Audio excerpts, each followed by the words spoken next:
This is Report to Wyoming. I'm Kolby Fedore, and in this episode, I was delighted to talk to my former colleague, Tom Morton. His journalism career spans over 3 decades, so one of the things I asked him is how he became a reporter and some of his top stories, and we talk about some of his favorite pieces and some of the breaking stories that have had major impacts here in central Wyoming. And then, of course, I devoted the tail end of the podcast just to catch up.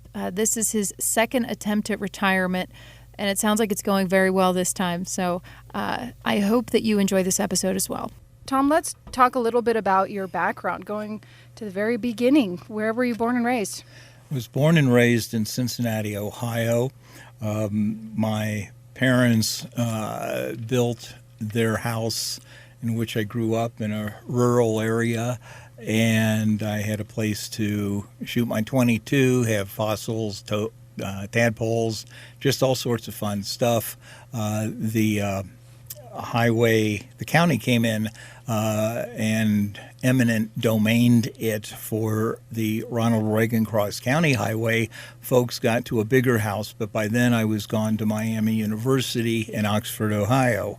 I, at that time, was very much into right-wing politics. I mean, this is like 50 years ago, and and also evangelical Christianity.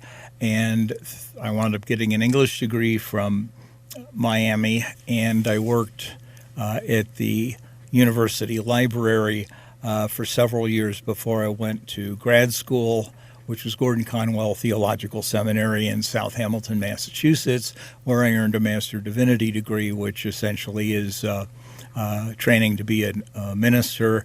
I knew pretty early on I was not cut out for the ministry, but during that time I did meet a woman who had graduated from the prestigious Medill School of Journalism at Northwestern, and we wound up investigating a cultic group on Cape Cod. It was one of the first of several major investigations of a group that was phenomenally wealthy, had a college campus in Ontario, and there were issues of child abuse and other things.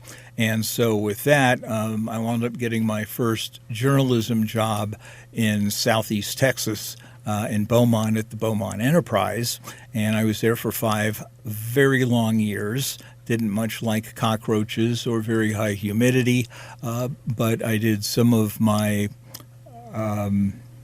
formative work there. It hardened me as a reporter, and I still have friends from that era. I was primarily a religion writer, and also, but my major work was in environmental journalism, with which I won a pretty massive award back then. And as far as the religion coverage goes, it included everything from features to denominational politics, which was a very intense time within the Southern Baptist Convention. I also did some investigations, went and reported on a lot of churches, which was kind of fun to see where that goes. I was kicked out of 3 churches. The cops were called on me only once, though. May I interrupt for just a minute? I want to go back to tadpoles before we move too quickly. Okay. Was there any part of your boyhood that indicated you would be this curious person later in life?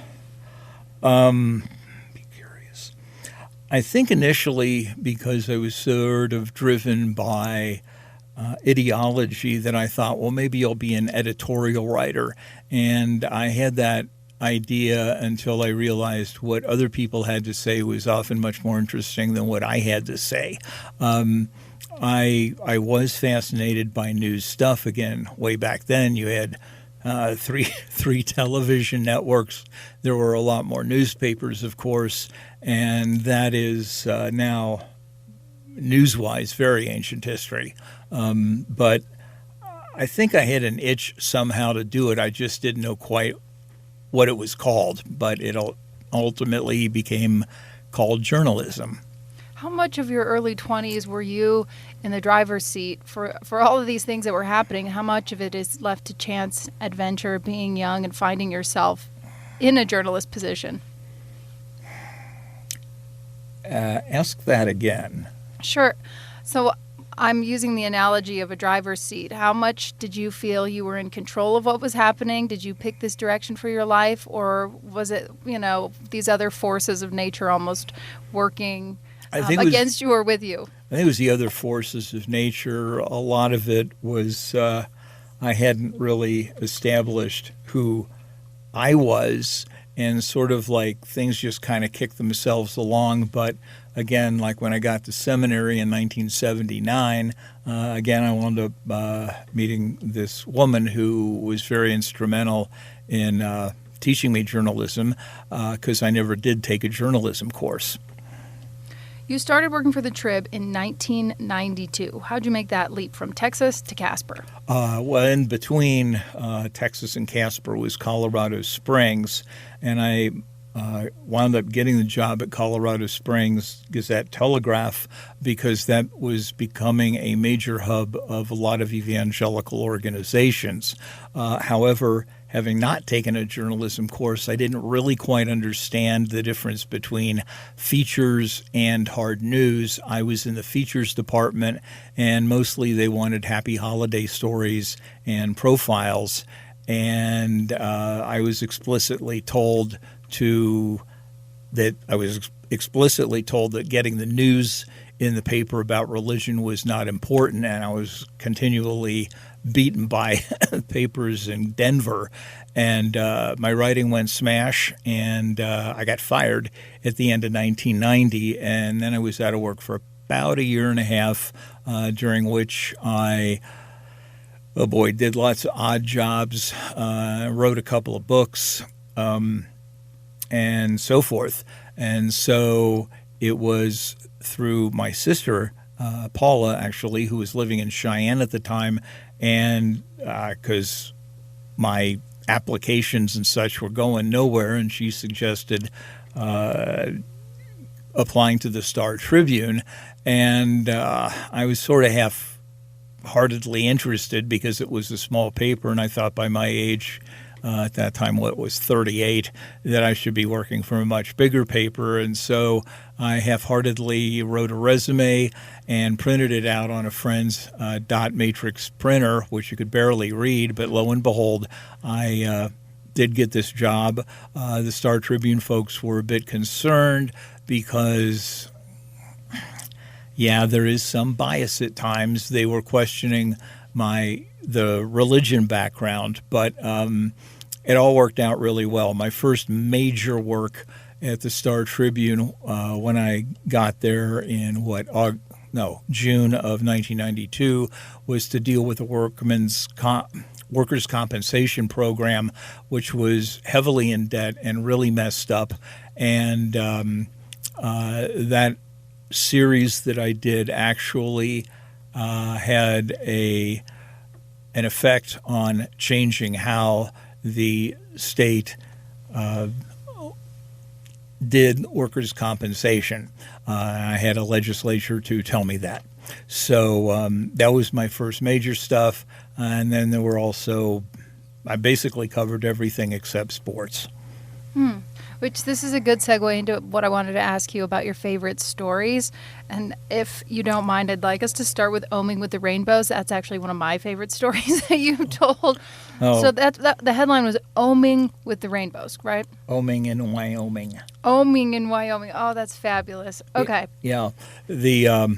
My first encounter with the Rainbow Family of Living Light or something like that is basically a loose amalgamation collection of hippies. They all look like they walked out of a Grateful Dead concert, and I'd first covered them in southeast Texas right before I left, and there was some really major supernatural things that I saw there. And that was in July of 1988. And then in 1993, 3 or 4. They met over in the Jim Bridger Forest. It may not have been that. It was like way west of Manderson. And then in 2008, I went there, and they were meeting at the Jim Bridger National Forest, and finally bought me some decent camping equipment and camped and hung out with them, and I sort of went native. And among one of the curious things was that there were 1 or 2 evangelical churches that set up there in the way these gatherings work is that each organization, each group has a kitchen, and they specialize, say, in baking bread or making soup, things like that. And there was this one outfit that I thought was really great, and they wound up, these were like group meals of like 1,500 or so people just sitting around in a field, and a lot of them also would chant, and of course, Om is one of those sounds that's really incredible. The first time I was at the Santa Angelina Forest in '88, I was with them when they were starting to chant that, and you cannot believe how the ground moves when you got 1,500 or 2,000 people chanting Om. I mean, it's almost like you feel like you're going to levitate. Oh, that's incredible. And then I believe, which year was there was a major drought, and it just happened to start raining when you were there. Oh, that was right before I left the Beaumont Enterprise for Colorado Springs. But what happened, there was a major drought that year in southeast Texas, where the Santa Angelina Forest was, and they have a reservoir, a lake there. Lake was way down, not much precipitation at all. And you get there, it's 7 days from July 1st to July 7th, and the main event happens at noon on July 4th, which is, I think, rather patriotic. And so that day everybody's supposed to be really quiet. And so I got over to where they were going to have, which was right next to the water, and there was a girl topless with finger symbols, going around, ding, ding, ding, ding. I guess. Love that detail. And, I just love that. and it was like, okay, if she thinks she's sanctifying the place, that's fine with me. And then starting about 11 o'clock, you had all the Rainbow members gather around, and about 11:45, they start doing the oming thing. And again, that was kind of like, wow, this is like really intense. And so about 3 or 4 minutes before noon, some people in this crowd pointed up, and they would chant circle and circle, circle. And so if you can imagine, the sun is directly overhead. There's not a cloud in the sky, but they're still chanting Om. And at noon, there was a rainbow that occurred around the sun, and then was a bank of clouds that just came out of nowhere and, in effect, visually split the sun in half, and then it started raining. I mean, it was a downpour, and of course my notes get wet and stuff, and there were a couple of women who I approached, and again, this was something of a clothing optional event, and asked, has this ever happened before? And they said, oh, it happens every year. And it was like, I really don't know quite what to make of that, but that's fine with me. So it was the kind of stuff that you can't order that. You can't make that up. And that's part of the thing with being a journalist is you always got stories to tell. And for those of you who are listening and wondering what to do with your life, just a suggestion to get a job or career where you're going to have interesting stories to tell. So that's my elderly advice. One of my favorite stories. You did a lot with the hospital. Do you want to talk about when you first started covering the hospital? Yeah. Casper? Yeah. This, again, I got here in 92. There had already been a couple of major flaps. It used to be, many of you may remember, it was called the Memorial Hospital of Natrona County. It was county-owned, and as well as with the brick and mortar property, most of which is on the 1200 block of 2nd and 3rd Streets. And so it was weird. There was a new CEO who came in, and it was like we did lunch one day and, okay, let's bury the hatchet.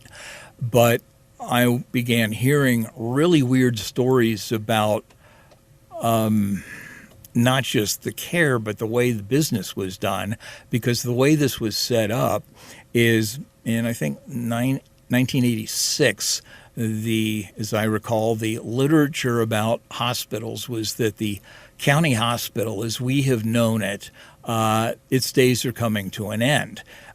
When you have that, not just the brick and mortar, but also the actual care part of it, and which in effect meant, since the county had that kind of control, a person could legitimately go to a county commission meeting and say, I don't like the food there, which of course no county commissioner would want to deal with. So they decided then, and I believe Mike Sullivan was a major driver of this,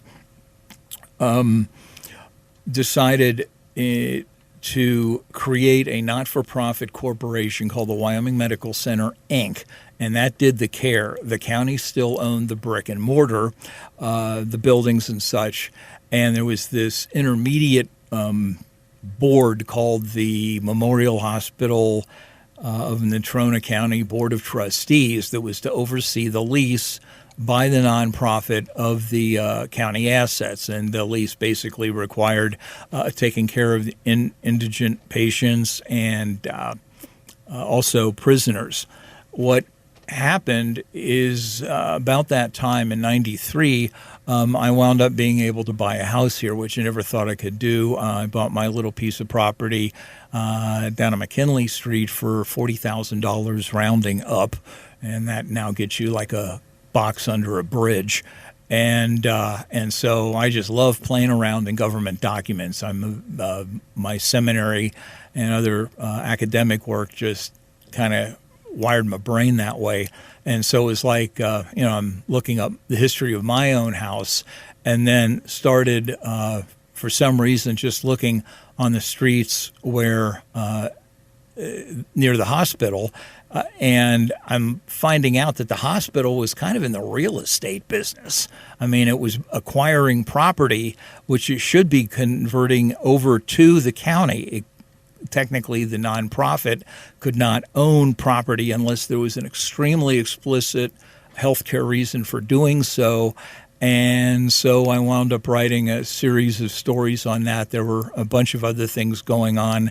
And it came to pass in the fall of 1995 that the county commission finally put its foot down and said, we're not going to be behaving like this anymore. And before that, one of the things that got me into this was back in 93, a woman who was the editor of the Star Tribune was about to have a baby, and she had to spend about a month at the hospital. And one of the things that she found out, and some other people put me onto this as well, is that the Wyoming Medical Center would not offer labor epidurals to women who were about to give birth. The options, as I recall, were basically hypnosis or scream. And women didn't much like that. And yet, if you were married to a doctor, you could get an epidural.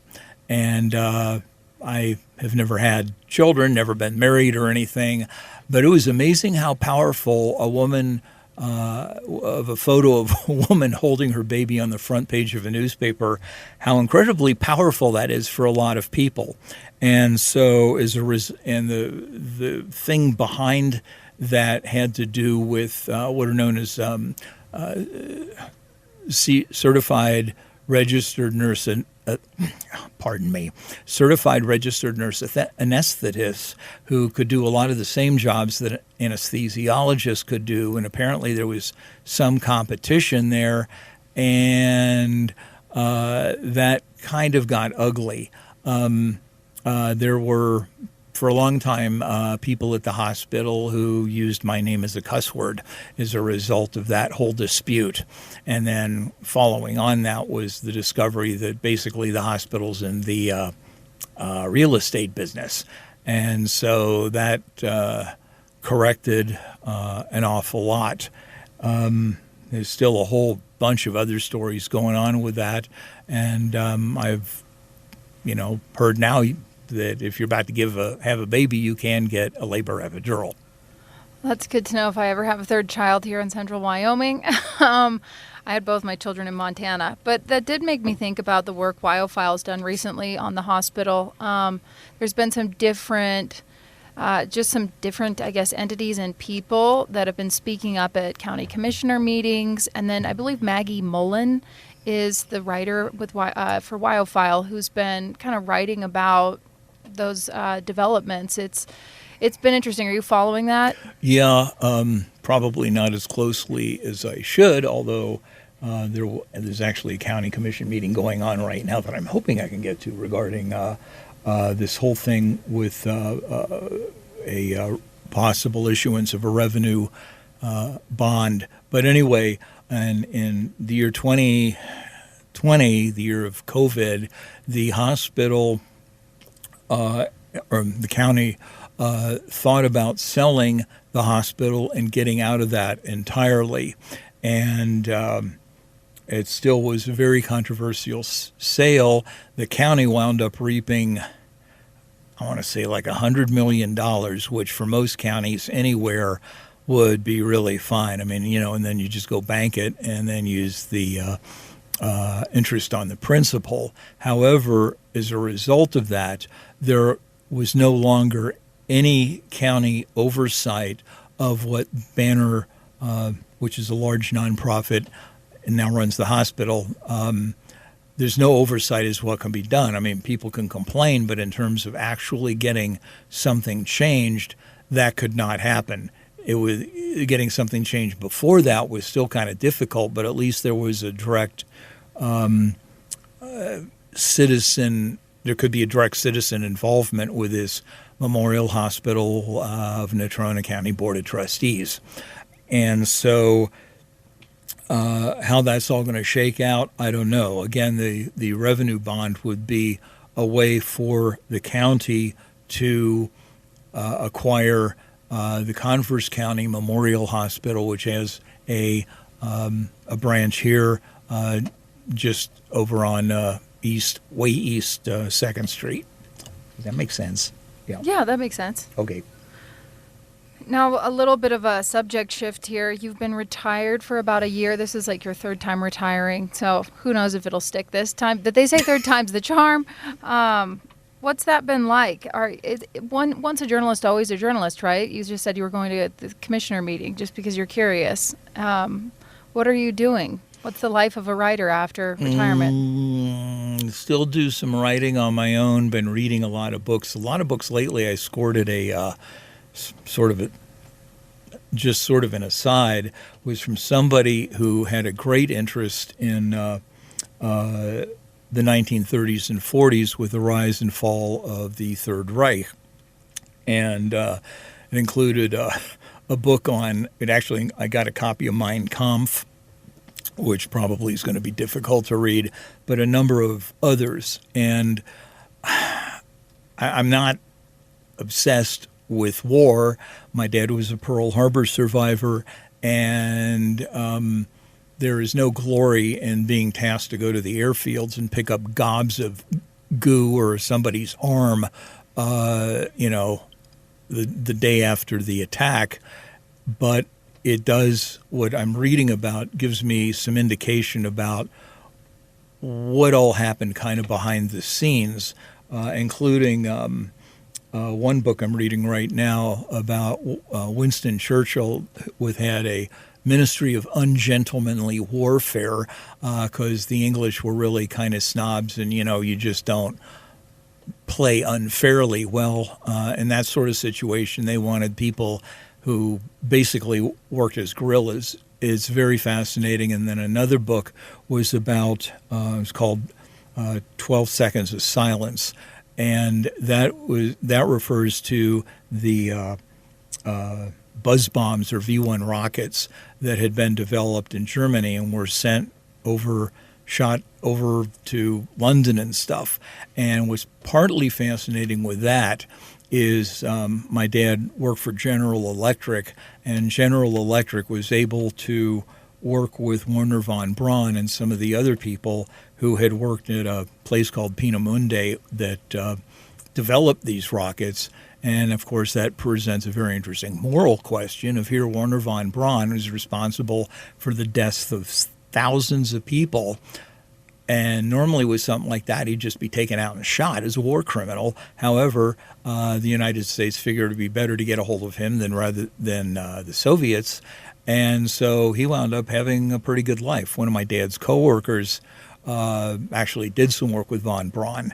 So, and that's a whole other thing.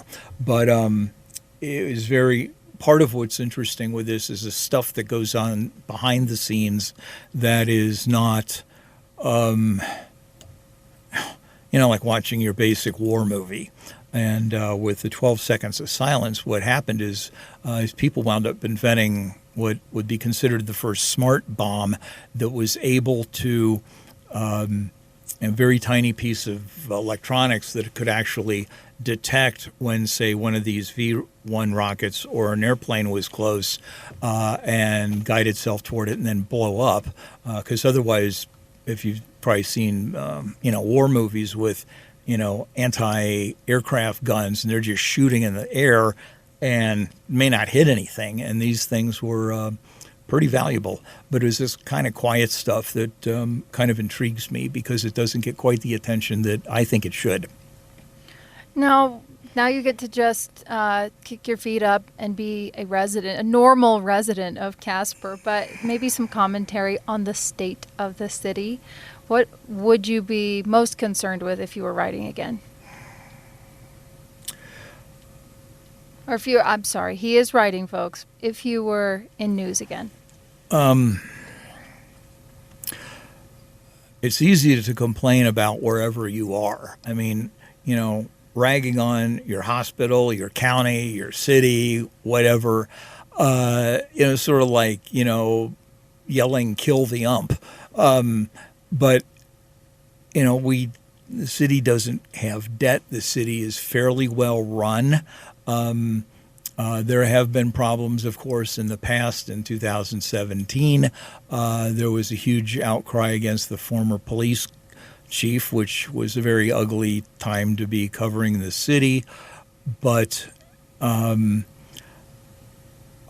it's been helpful. I feel that people dealt with me straight, that and they've been able to be pretty open about, hey, we've got extra money here. No, we're going to have to cut back on stuff, and that's just sort of the same thing with the family. If your money's tight, you may not go out to dinner every week, and so I have appreciated that. Now, it doesn't mean there might be something else going on that I don't know, or whoever covers the city and county now for other news organizations. But all things considered, it's pretty okay. We are a conservative state, and when it comes down to finances, that is really, really important. The thing that really annoys me is people taking stuff out of context, and then it just goes berserk on social media. For example, there was something about part of the renovation of Washington Park about tennis courts, and everybody just went berserko about, oh my God, why are we building tennis courts? I mean, nobody plays tennis anymore, blah, blah, blah. And it took, I believe, Kyle Gamroth at one point to say, look, we have been shutting down several tennis court areas in other parks. We have fewer tennis courts now than we did 10 years ago. And that just gets really annoying. I mean, if somebody really has a question about something like that, just call somebody at City Hall and take 3 minutes to get that resolved instead of taking up a half an hour of people's time during the public comment series issue. I mean, it doesn't mean I agree with decisions that, say a commission or a council may make, but, that's not my job to, work in my opinion on that. I mean, I personally may have opinions and that may inform the questions I ask, but it is not,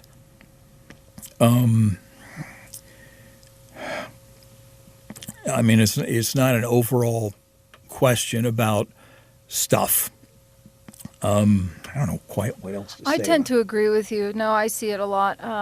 We mostly just, I look at Tommy Colganfoyle City News is a great note taker, I always say. He really gets the gist of what happened in those meetings and leaves his opinion out of it. Mm-hmm. But of course, some of that stuff is hard. You have to, if you're really interested, do your homework. I think the city is very transparent with their agendas, and there's a lot of documents you can sift through.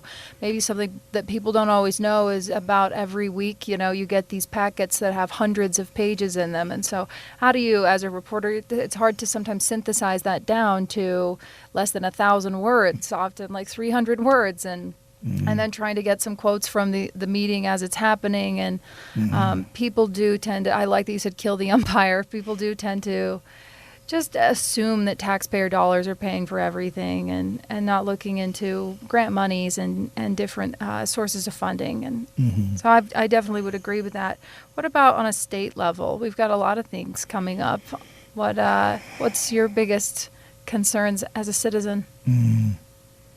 Well, I am curious, not so much state, but it's up the road about, and it's also going on in Kemmerer about ramping up energy production with uranium, because Wyoming was a major uranium producer.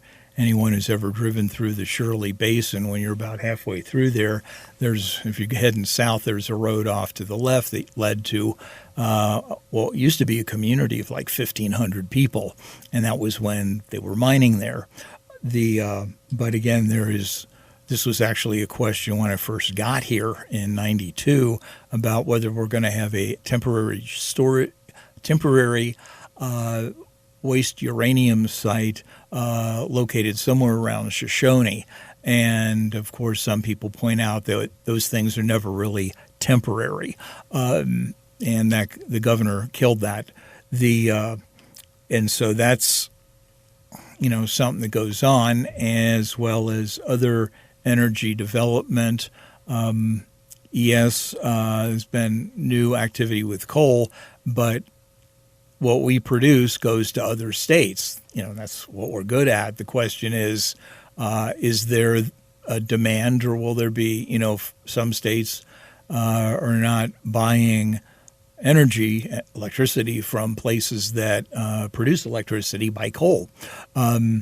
Statewide, I guess on the legislative front,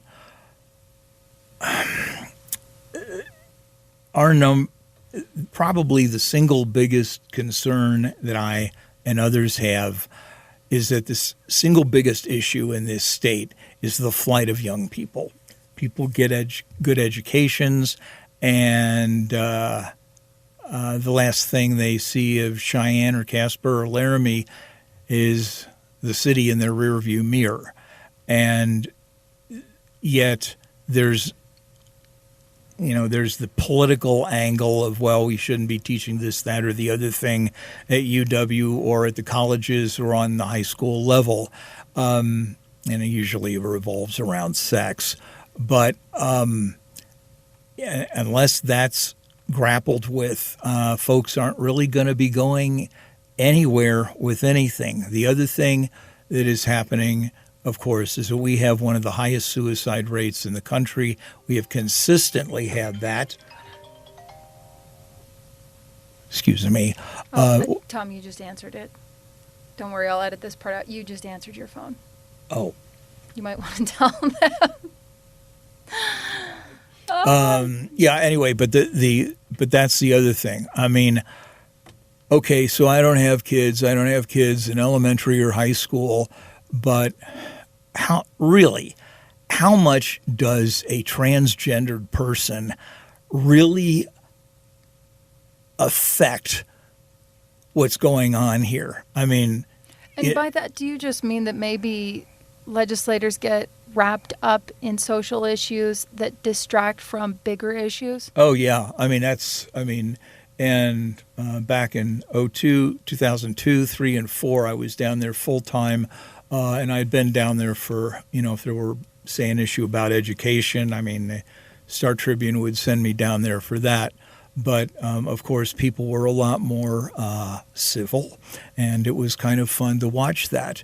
But the idea that somehow in dealing with mental health and dealing with a bunch of other things that have far more consequences in terms of what happens to families, what happens to friends, what happens to the public at large. I mean, if I were considering moving to Wyoming and had a family, and I would look at that suicide rate, it's like that would really kind of definitely raise some eyebrows. Give me some pause, and also that again, I do not get same-sex attraction. I do not understand transgender stuff and all that. So call me a bigot if you want, but that stuff is really fairly minor. And if you're a company thinking of moving to, Wyoming, and that they don't have a hate crimes law, it's like, I'm not going to move my company here if the possibility of one of my employees is going to get the crap kicked out of him or even killed. So, I mean, those are two things, and the suicide thing particularly is very close to my heart because there's been a lot of good work with that, but it has a long, long way to go. And I think in terms of what you were alluding to is that I think that this is a culture war, whatever, that is really inflames some people, but it just basically takes the attention off of things that really are much more important. Do you want to end it there, or do you want me to ask you some more questions? Ask more questions. Okay, good. I have more, but I just thought that's a poignant stopping point. Okay, get yourself a drink. I had lovely lemon. What was that? If you look all these ingredients, they put all of that in there. Where do you get that? On Wolcott Street on Bishop's Corner. You know where Bishop's Corner is? It's not Wolcott Galleria. It's on the left-hand side on just one of those old brick corners. Oh, okay. All right. Speaking of which, okay, this may or may not make it in. I went to City Works Coffee Shop. Have you been to City Works? No, I haven't. I've heard about it. So, yes. Okay, it's beautiful. It's a great renovation of a very old building. It's over 100 years old. And that was kind of fun looking at how they're restoring it and their plans for more areas downtown. The owner is something of a mystery. The person who owns that, the Atrium Plaza, Wolcott Galleria, a few other little places downtown, wishes to be unnamed. So I don't know who the owner is. I would think some of that could be found by just rooting around through the assessor's office, assessor, and the county clerk's office. Okay. They do. I can't remember the name of the LLC, but I'm sure at some point they had to file something. Mm-hmm.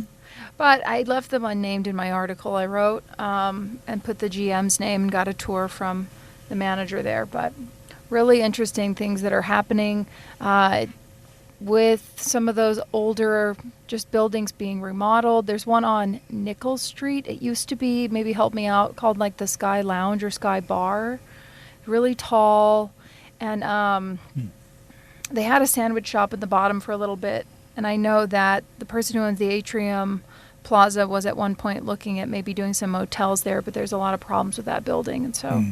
Yeah, that is. I mean, I am encouraged with a lot of what I've seen. Done here. My house is was built in 1919, is where my neighbor's house is, and I think that's pretty great. Back, I want to say it was in the 60s-ish, where basically cities just thought somehow we're moving into the future by tearing down really great beloved structures, and I'm sure that there's, regrets now somewhere in heaven of that people did that. But, when I got here, I mean, the refinery had shut down a half a year earlier. And so what are we going to do with the refinery and the tanks and the pipes and the all sorts of other things that are involved in refining oil? And that what's known as the old Yellowstone district basically was pipe yards and junk and stuff. And I have been pleased to see, for the most part, what has transpired there, because a downtown is the heart of a community. I mean, this was before my time here, but when the mall opened, the Eastridge Mall was opening, that people were afraid that there was just going to be this huge move to the east, and that downtown was just going to be left vacant, and that in some ways that did happen. On the other hand, the folks who started the movie theaters, the Movie Palace folks, they kept a lot of downtown going. I remember when I moved here, about every 2 months a building was being taken down. And in 1987, I believe, is when the was known as the Fox Theater, it's now Frontier Brewery,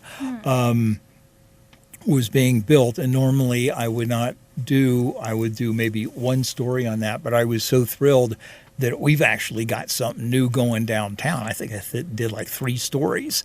And it is something that it is part of who we are. I can't per se qualify that. It's almost more of a gut feeling, but that we try to be proud of what we've got. Yes, I mean, some buildings are really old, and sometimes the only thing you can do is tear them down because it would cost way too much to renovate them. But I have been impressed with a lot of the stuff that I've seen, and it's shown its way in, mom and pop shops that make cupcakes or brew coffee or, cook breakfast, that kind of stuff. Breweries, and we have one distillery. Oh, yeah. Yes, that's true. Yes. I love that. I wrote down acting, good food, wine, and trains. Which one of those topics do you want to dive into? Say that again. Here's your categories: acting, good food, wine, and trains. Well, I am not a wine connoisseur. I'm not. I don't eat out much. As far as acting goes, I guess you mean that personally, right? Yeah, because you're an actor, a thespian. Yeah, right. Every so often when, they choose me. Again, as Kolby and most folks know, I am really quite the recluse. I'm an introvert, which begs the question of why the heck am I in journalism when I have to deal with people?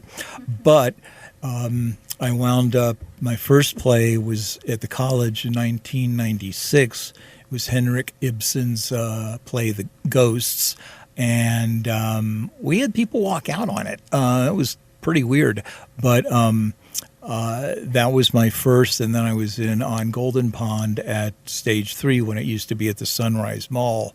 And since then, Stage 3 has really brightened up that part of the, 1,000 block of North Center Street. And it's kind of a family, it's like any group thing. I mean, that, I guess if you're on play a sports team, you're going to have camaraderie. You're going to have the coach yell at you. You're going to have other players yell at you, and you yell at other players. But at the end of it all, you're part of something wonderful. And I think that that's been quite the credit to this city, and I've been very proud to have been part of that. And I wish, and there have been other community theaters get going as well, and that I hope for those of my friends who are in arts-related departments at the schools, that they get all the support and help that they need, because with the arts, you wind up learning so many other skills and applying so many other things that you learn in other classes. As far as trains go, well, I love taking train trips. The passenger train thing here, I guess, went away, I believe, in the 1960s. And for me, that's like, in a sleeper car, having my sleeper car and having my little glass of scotch and reading a novel and watching the world go by, for me, is like going back into the womb. It's wonderful. And whether that would ever happen again, I don't know. I mean, there is talk of having some sort of a north-south route that, say, would go through maybe down to Pueblo, through Colorado Springs, Denver, the cities north of that into Cheyenne. But, of course, the problem is that Amtrak does not own the tracks. And so, working with the big railroads is kind of dicey. But I have hope. It'd be really wonderful at some point to be able to get on a train here and go down to Denver. And actually, speaking of Denver, when they had their first light rail section opened in 1993, it went for maybe 10 blocks, and a lot of people laughed. And now it's all over the place, and it has done wonders for traffic. It's done wonders for the people, and I'd love to see that here. And of course, I should have asked about rock and roll. What are you listening to? Well, I'm hoping towards the end of this, I'm planning on the end of this month to go see The Who, which is probably their final tour. And that I've been impressed with some of the acts that we have gotten here in Casper. And that's, I think, been part of the thing with the management of the actual day-to-day running of the place, that they've got connections to get bands that, say, if they're playing in Rapid City and the next one is in Boise, Idaho, that is, hey, take a day off and come over here to Casper and play, because I think that there really is a demand for that. And sometimes when you go to these concerts, you will see license plates not just from Natrona County, but from other states. And that's encouraging to me as well. This has been Report to Wyoming, presented in the public interest by Town Square Media.